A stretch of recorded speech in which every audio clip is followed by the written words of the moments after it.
Hello, everybody. Welcome back to Talk with Me. I am here today with my very good friend, Trish Beckenham. And I just want to introduce her quick before we dive into our conversation today so you guys get to know her. Trish is a certified practicing counselor in Sydney, Australia, with her private practice, Growing Hope Psychotherapy. And she's the co founder of Greater Things International along with her husband, Matt. She's a teacher, a speaker, a mentor, and very passionate about helping others grow hope in all that life can bring.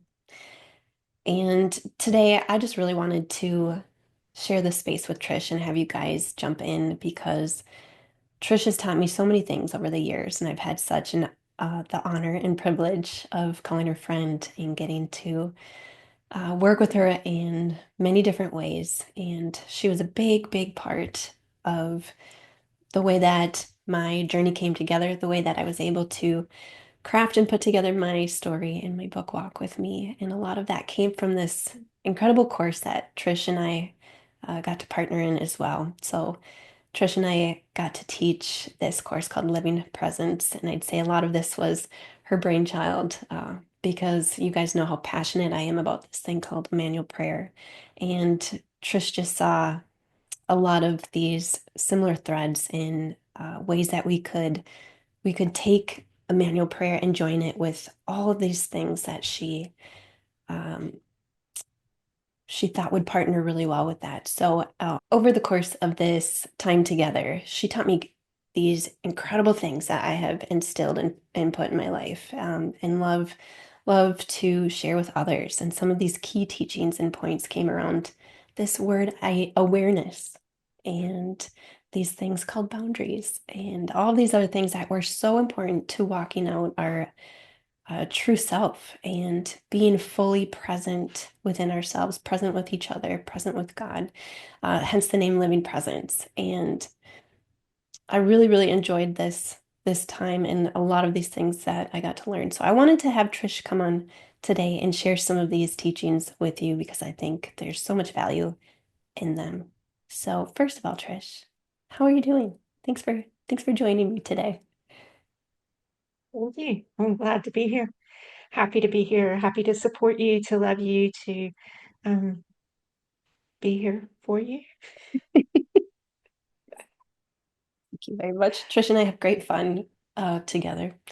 And there's many, many things that I would love to have several conversations with Trish about. But today we're gonna kind of kick off with this big conversation, kind of I was gonna say mystical, but I would say a little more abstract conversation around awareness. Mm. So, Trish, what can you teach our listeners today or share that they can glean from this word awareness today? Well, I actually, during COVID, I was studying equine assisted psychotherapy. And in that, we learned the power of safety because you need to be safe around horses and how that can flow into being safe in your person, in who you are. And the key to safety around horses is awareness. So, in that space, it kind of stretched to actually the key to being safe in my body, in my presence, is awareness.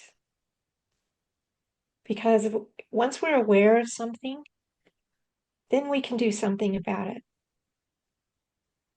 But if we're not aware of it, we're just going to be reacting all over the place. Mm.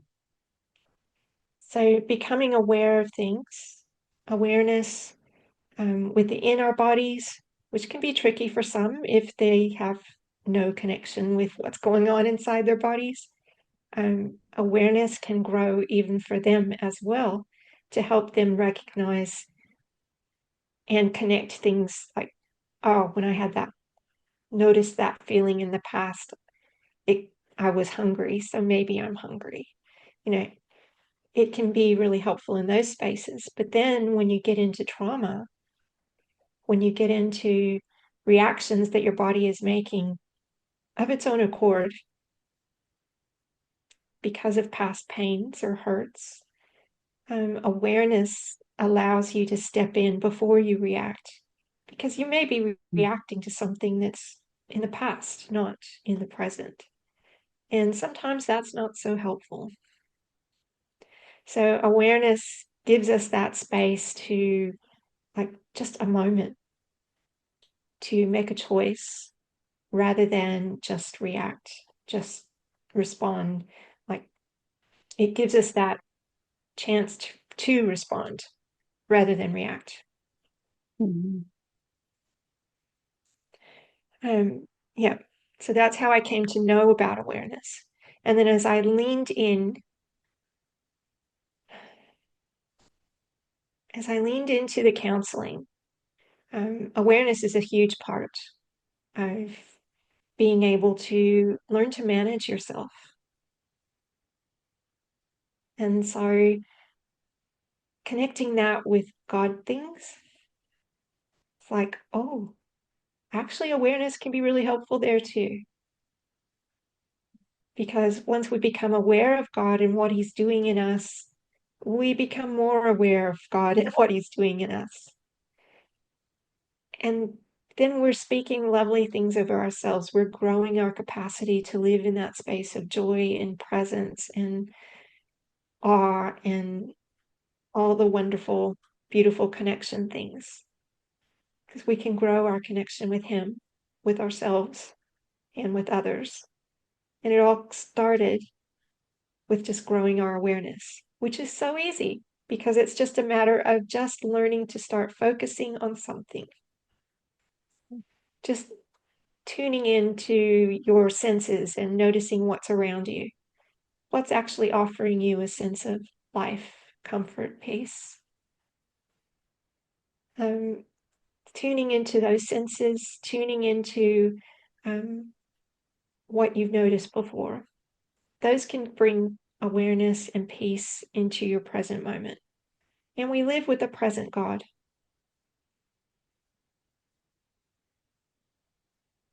So obviously, becoming more aware of what He's doing in the moment can only be helpful. Amen. Oh, I love that. And I'm sure as people are listening, they're probably asking the question that I ask is how do I increase my awareness? How do I, like you said, I think we can, it's simple, but we can overcomplicate that. Like it's something that we really have to work to do. So what do you recommend for people just to start becoming more aware? Yep. So there is a thing that says the more you try to change, the more you'll stay the same. It's a paradoxical theory of change. So trying to become aware actually doesn't work. So what it is practicing like little mindfulness things, practicing tuning into your senses, practicing noticing what's in your mouth and how it feels and how it tastes. And what you're doing is growing a neural network that allows you to notice. And then your brain naturally will start spreading that, will generalize it, and you'll start noticing things that you had never noticed before, including when like you start feeling agitated and anxiety's coming along. You'll pick up on the agitation beforehand. And it's not like it's going to happen straight away, but you'll be down the road a few weeks and then notice, oh, wait a minute, I never noticed that before. But you've been growing those neural networks that allow you to do that. If we just lean into listening to our breath, paying attention to our breath, what it feels like as it comes in, what it feels like as it goes out. If we just do that daily, what our body feels like, just describe it to the nth degree. Mhm. Notice every bit of it and just do that daily. That's pretty simple. And it sounds kind of strange that could help, but it does. And then spiritually as well, our breath is how we receive life. So it's like a spiritual transaction every time we breathe in and breathe out. And when you add God into that mix, you're connecting those neural pathways with God as well. So then you're going to start seeing God more in all the things that you're becoming aware of. So our brains are pretty amazing. We just need to learn how to hack them. Well, I think I love the part that you're saying just in our faith and becoming more aware of God and presence. It's interesting to me how we've always tried to tell people to choose joy and to choose these things. And that's really hard and frustrating because if it was a choice, I would choose it all day long, every single day. I would have chose it a dozen times today. In fact, I tried to, but I couldn't get my brain to switch into the joyful place and peaceful place. So I love what you're saying because that piece of awareness allows us that ability to choose that we're looking for. But it first comes awareness. Is that fair to say? Yeah. Yeah. We can't choose if we don't know we have a choice. Right. So that's in that moment a response rather than reaction. Because our brain will just tell our body to do something about it. And that might be get anxious, that might be ignore, it could be anything. But if we've grown those networks that allow us to be aware Mhm. and to have that chance to have that space, then we can make choices. And it's also going to give us that opportunity to tap more into that space where we can make those connections. We can experience joy. We can experience the good stuff. Mhm.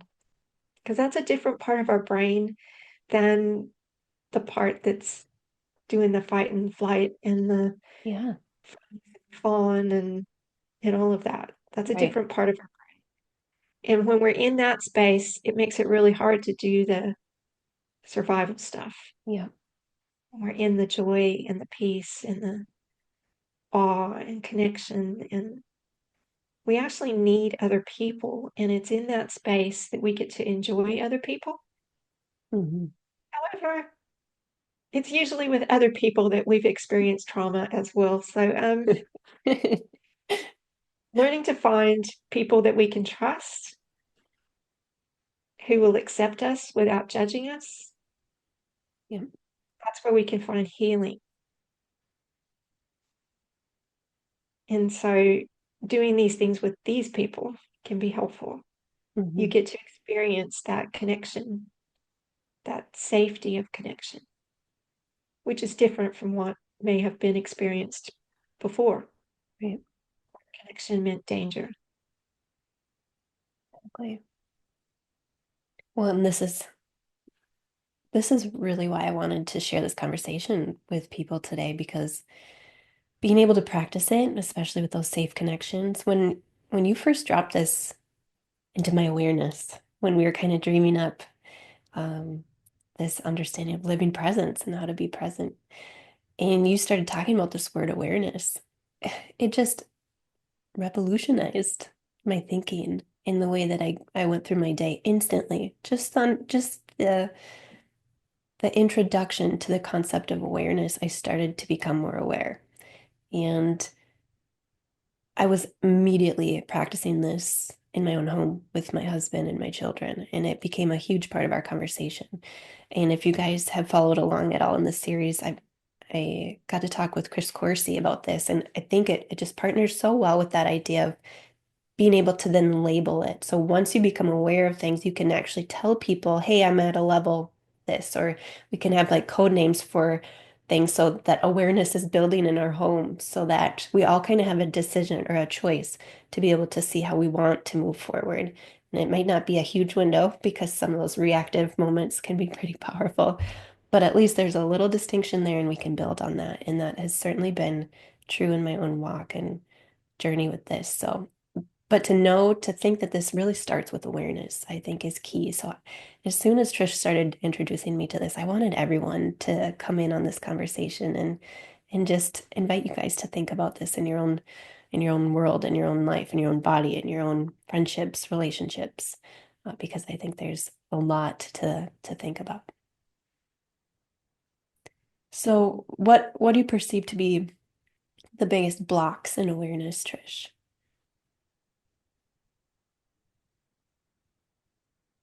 Good question. Yeah, I just it was just one that came to me before we jumped in today because I'm sure there's many. I think it'd be very individual. Yeah. So blocks to awareness in part would be a person's perception, their lens of how they see the world. So if their belief and their core belief is that the world is bad and out to get them, Hmm. it's going to make it really hard for them to start becoming aware of things because it's going to be, why should I? It's bad. Yeah. And they put that whole locus of control out of themselves. So I guess locus of control would be Yeah. if it's not in you,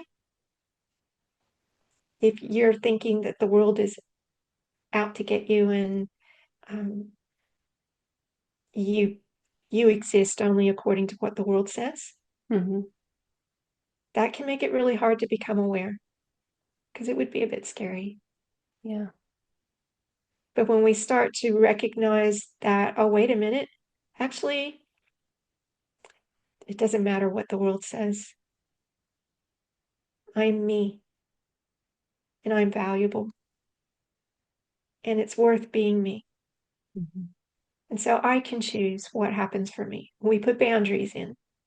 This is where I finish and the next person begins, which allows us to become more trustworthy. Like all of these things are really beneficial for growing our awareness. But when we feel like the world is out to get us, it can be really hard to want to step into that space. Hmm. Absolutely. That makes so much sense. And then as you were sharing, it reminded me of something you taught me too with awareness. On the other side is where it might be scary for some. There's also this added measure of grace that comes in when you start to become aware, I think, because you're noticing a little bit more. So you're able to kind of engage and give your own self a little um, grace in that. Would you elaborate on that idea a little bit for us? And that actually comes from the idea that when you do trauma healing, it actually feels worse before it feels better because you're becoming more aware and you're actually learning that, oh, I'm actually feeling this stuff rather than stuffing it down and it coming out in some other way. Mm. So, in that space, once we're aware of things and how our body is reacting, we can grow that self compassion. And in that space, we gain so much more grace for ourselves, for the people around us. And when we throw God into the mix, and like Jesus said, love others as you love yourself, and we're like, yeah, right. I'm just going to love others because I don't know how to love myself. Right. Um, but then he also says, love others as I have loved you. Mhm. And so he doesn't change. He didn't change his mind. So what he's saying is love yourself as I have loved you, and then love others that way. So when we begin to notice, when we become aware of what's going on in us, and we can look at ourselves the way he looks at us with forgiveness and acceptance and bringing us into family and not judging, we could nurture ourselves and support ourselves in those spaces because we become aware. Mhm. and we have a lot more grace for ourselves. And then, my goodness, once we realize, oh, I know how much grace it took for me in that space. So when we meet others, there we have so much more grace Mhm. because we can recognize the forgiveness, the acceptance, the bringing into family, the not judging. And we allow people to make their own choices and have their own journey. That's boundaries.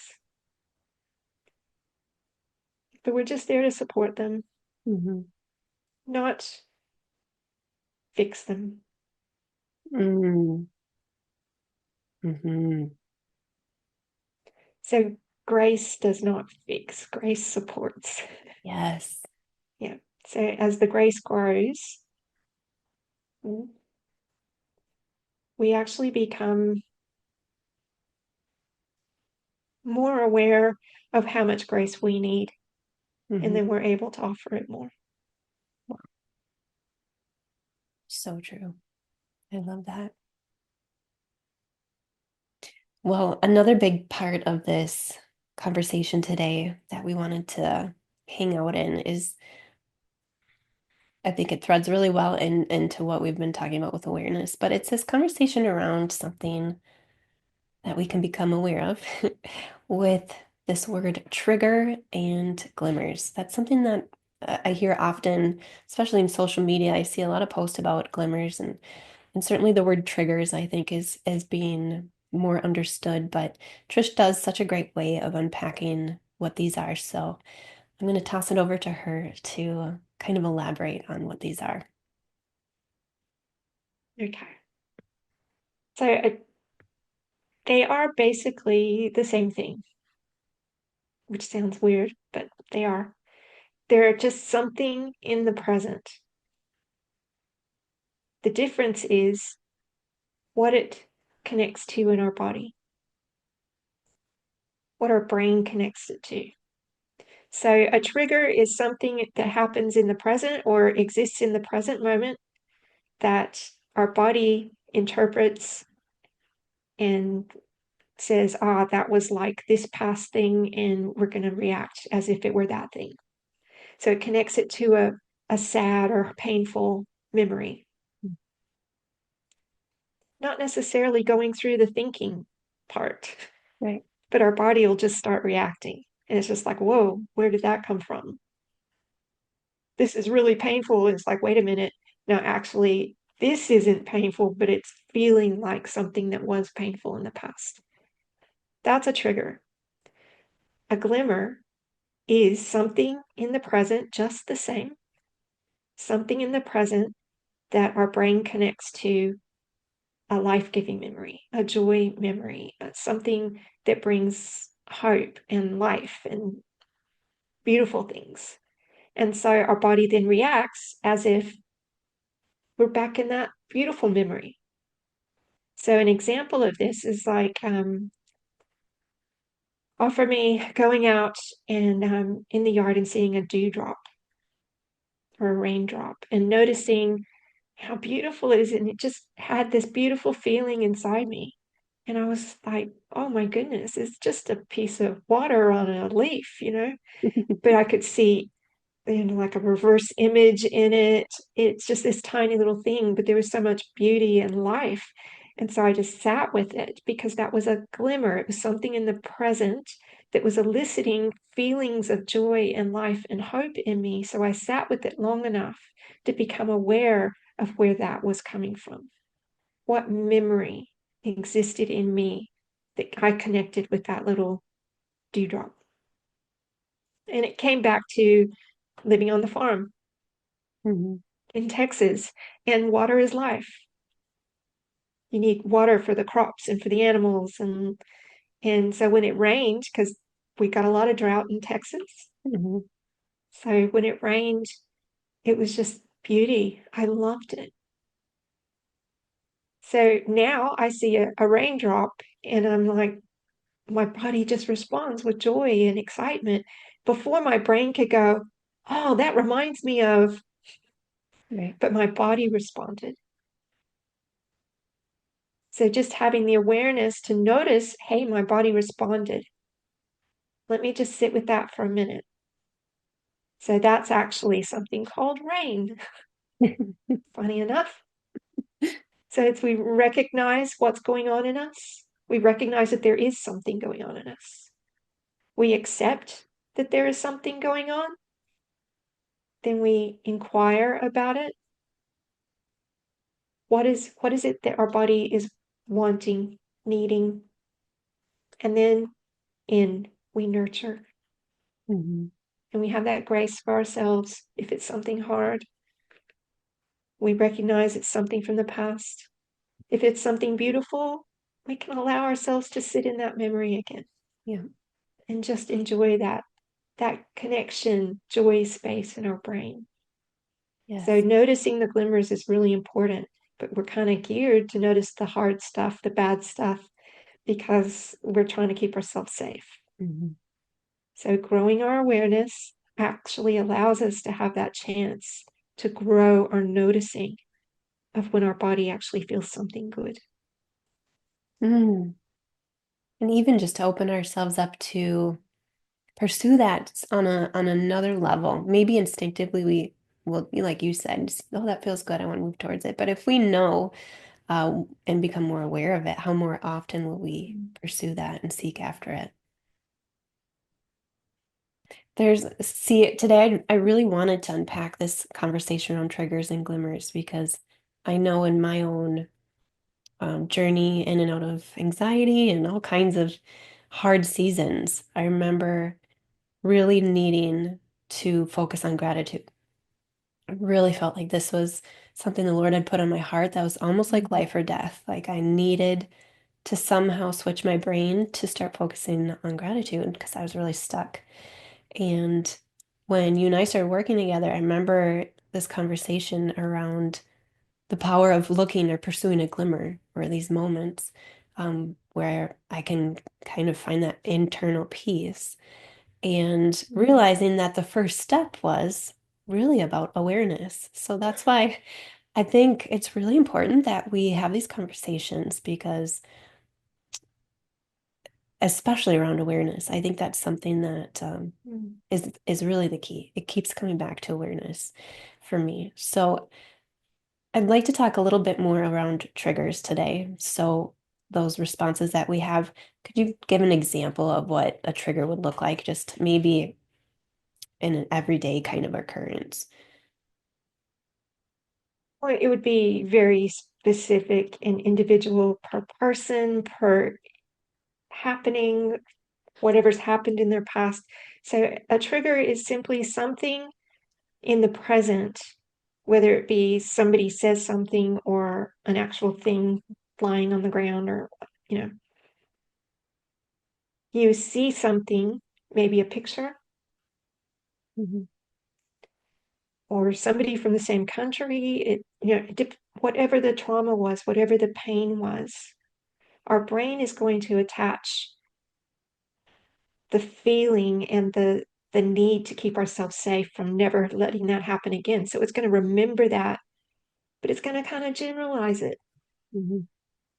So it can be hard when our brain picks up something in the present and goes, "Oh, I remember that," and boom. Um, Sometimes it can be hard to recognize that that's what's happened because it's not quite the same as the pain in the past. Like Mhm. it kind of touches the edge of it, like a raw, say you have a scrape on your leg and you get near the edge of it and it's like so raw and painful.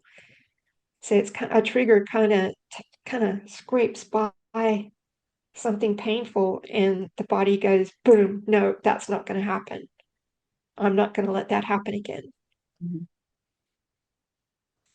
And then we don't really think about it. We just react. Yeah. The body reacts. The brain says, nope, not happening again. Reaction. Mhm. Um, Sometimes what's triggered is a bad thing as well. Like the trigger can be a bad thing too. So you have the experience of reacting to that added to all of the reaction from the past experience as well.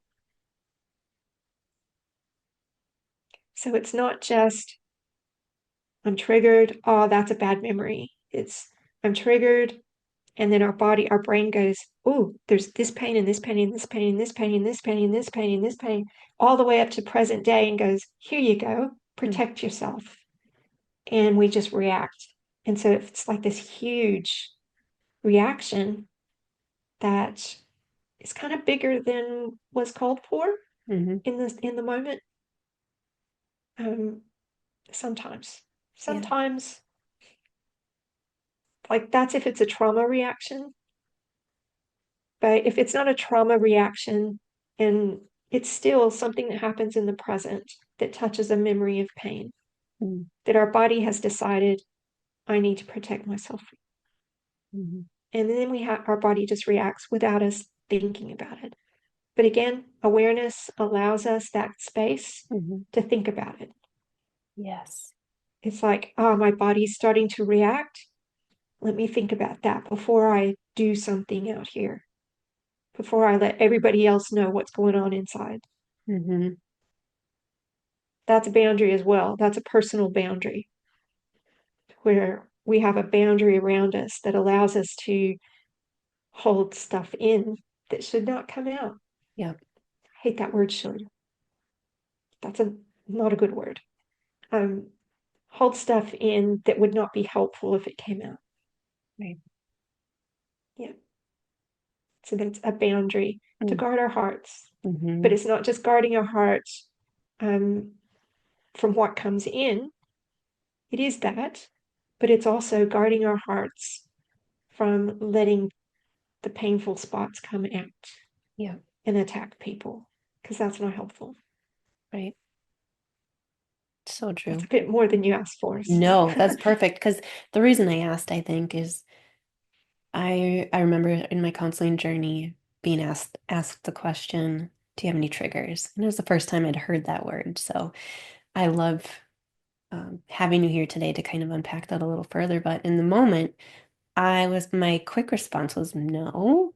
I don't have a single one I can think of. And it has been years, years and years of becoming aware of what my triggers are. And I'm learning new Mm, ones all the time. But that's good yeah, yeah. because they keep changing, they keep growing. Yes, thank you. Yes. So do the glimmers. Yes. So let's talk a little bit about the power of the glimmer then to kind of um offset. I was gonna say offset, I don't know if that's the word, but what can we do to just kind of get into that place where we all want a little bit more control to be able to attain that joy that we're looking for and if we can get in those places of the glimmers in our life, what does this help us? How does this help us experience more joy? So, first thing to engage with glimmers is growing our awareness. And once we start noticing that that's growing, and we start actually noticing that, oh, gee, that flower makes me feel really good. Let me just, I've noticed that. I recognized it. I accept that I feel really good right now looking at that flower. Why does that make me feel really good? What does it mean to me? And then just allowing yourself that nurture moment of just accepting that goodness, just allowing yourself to be in that goodness and whatever was happening for you. That's that's the rain. Recognize, accept, inquire, nurture. That can be really valuable along with the awareness for everything. Because it's not judging ourselves, it's inquiring, what do I need now? Hmm. Yes. And so the value of noticing the glimmers, it allows our brains to come into that space of connection and joy and awe and presence, Hmm. but it also allows us to connect through brain systems to memories of joy and love and awe. So stretching and growing and practicing all these neural networks all over the place. So it's not just, oh, that's nice. It's actually growing neural pathways to strengthen our connection to those good memories. Because I mean, the first time you asked me to think of a life-giving memory, Yeah. I was just like, let's start one now. Because I had no connection to them. Hmm. I do now. I have connection to life-giving memories in the past. Hmm. But at the time, I was so filled with the pain of the past Hmm. and the present um, that I could not connect to a life-giving memory.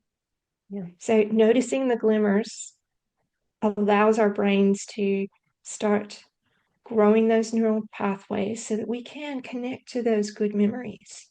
They're Hmm. there. Our brains remember everything. They're there. But they were also a memory so powerful enough for our brain to go, ooh, let's store that one because that's a good thing. And so that's a really powerful memory. It's not just oh, yes, I remember that, but your body remembers that. You could smell it, you could taste it, you could feel it, you could hear it, you could see it.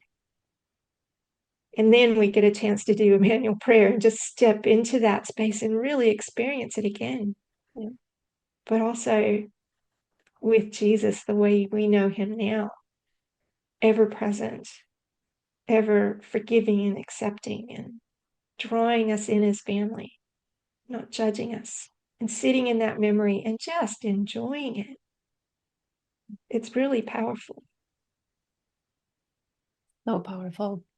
And just in my own testimony, how the the way of practicing this gratitude or finding a life-giving memory or something, the way that that transformed my thinking, healing, all the things that flowed from that, to partner that with everything, all of these life skills, all of this wisdom that you've just dropped on us today, I think is really what we're after when we're trying to just walk out our daily grind, the daily life, and being able to become more aware, be able to become more present. Really, I think comes back to an identity piece that we're longing Mhm. for. Who am I? What really delights me? What things do I want to let go of? How do I want to show up in this situation? Yes, exactly. Awareness gives us that opportunity to think, hey, this way of thinking is not serving me anymore. I would like to let go of that. But we can't just change it. We have to find something to replace it. So Mm, what is it that we want? What is it that would serve us better? Yeah. We need the awareness to be able to do that. It's definitely a key. definitely. Oh, well, I hope you guys have fallen in love with the word awareness today, like I have through Trish. Love this chat today, but I just wanted to ask Trish today as well if there's anything that you've been sitting in, anything on your heart lately that you've been kind of journeying with others that you're finding really, really helpful. It doesn't have to be related to what we've talked about, but what's been on your heart lately?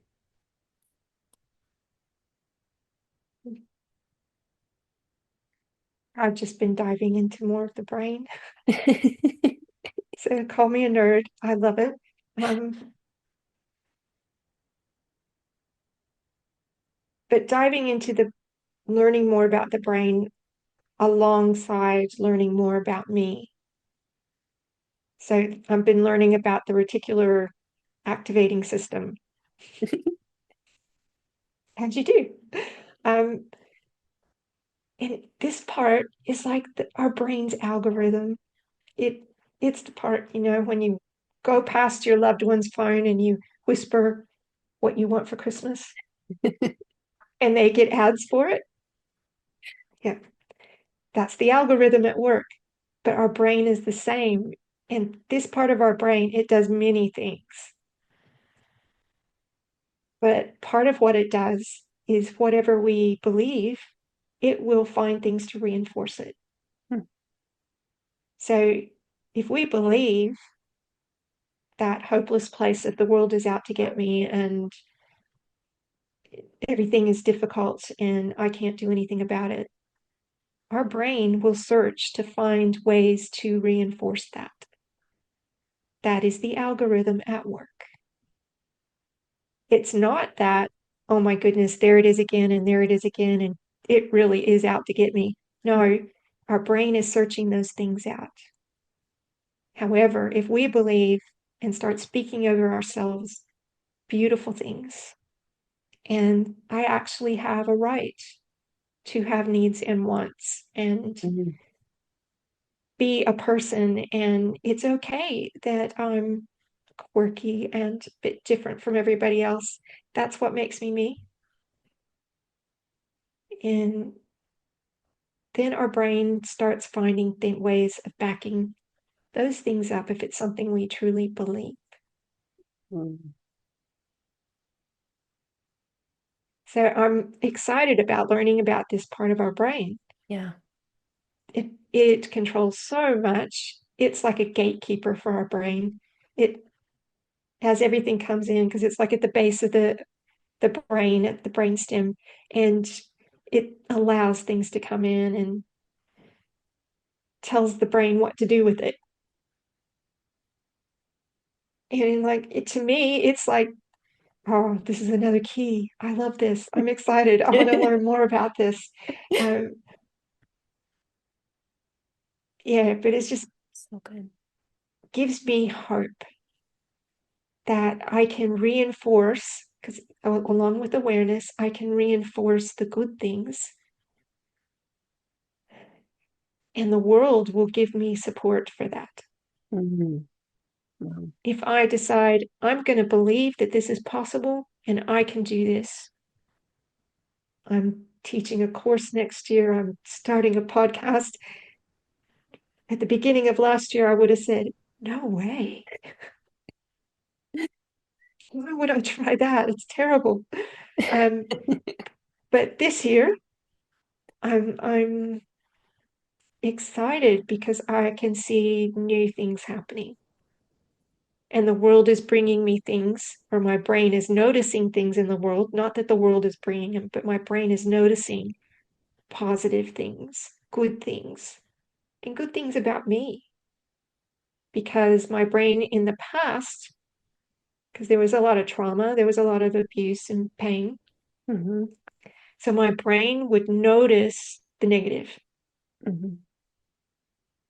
and then my reticular activating system would go, ooh, let's back that up.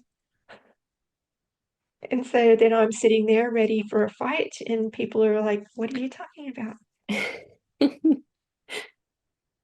You talk different from other people. It's like, we're not even having the same conversation. Um, yeah, it's very tricky. Yeah. And yes, there is neurodivergence going on there, but it's the beauty of it. Mm-hmm. Maybe stepping into accepting myself and my neurodivergence has helped me to step into being me Yeah. and to step into what's coming. And that has allowed my reticular activating system to start finding ways to back up that that is a good move. Yes. It's how Jesus loves me. Mm-hmm. It's how I'm to love myself. It's how he made me. So it makes every sense in the world to maybe I should just lean into accepting me. Mm. But I needed awareness to be able to get there. Yes. You know, just to piggyback off that just for a minute, and maybe if you're listening, you can relate to this as well, because you know those invasive thoughts that come out of nowhere. And it's that's replaying. It's exactly what you're talking about. Now I have a name for that system. I'll leave that title to you. And RAS, thank yes. you. And it's something that I said 10 years ago or something that happened, last week. It's like it comes out of nowhere and it's always a bad negative thing about myself. And it's just it just fires everything up in my system to go, oh, I can't believe that happened, and these are things that are not even currently happening. They are not in my present. They're all usually in my past tense. So I Mm, I was trying because I was aware of it. I was really aware of it and aware that I didn't want to spend time thinking about that these are very invasive thoughts.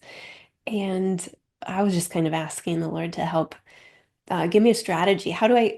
And just kind of ask the question, how do I quickly counteract that as soon as I become aware of it?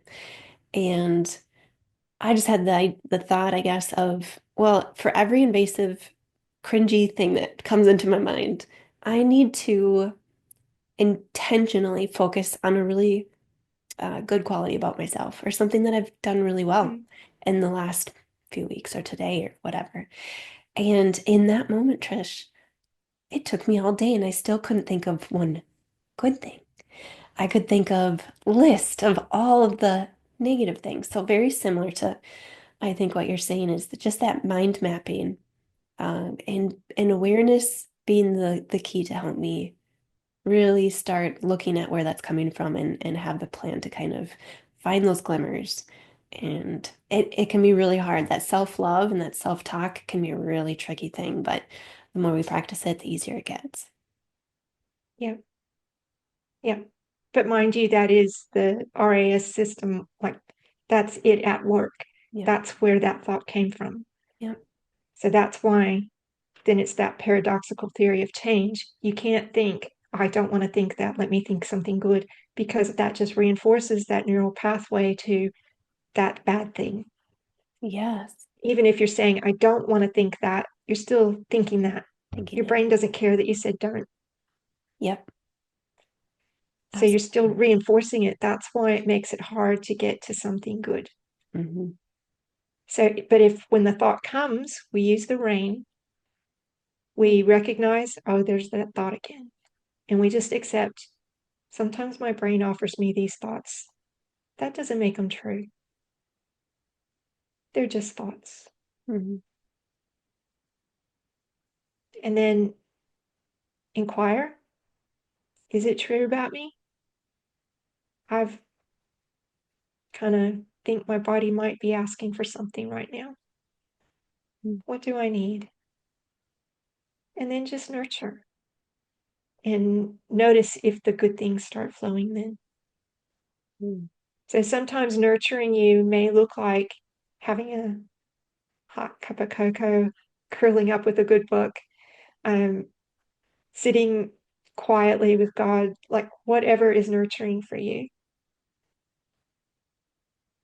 Hmm. And just be present. Hmm. Well, Grace, acceptance, awareness, all that good stuff. all of the good stuff. Well, Trish has a new course coming up through Greater Things here next year, like she was saying. I'd love if you shared a little bit about this course, and if you guys are listening and that's something you want to learn a little bit more from Trish in all things goodness, and some of the things we've talked here today. Trish, what can we expect from this new course coming up next year? Mm. Well, it's called A Loving Discovery of You.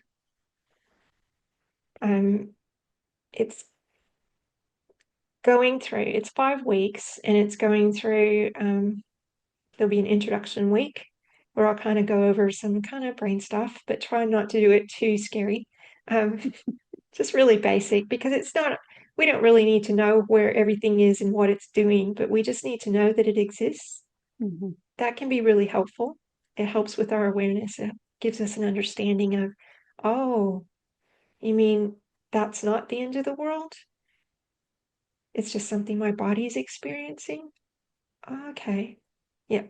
So starting with that, and then moving into looking at forgiveness of self Mm.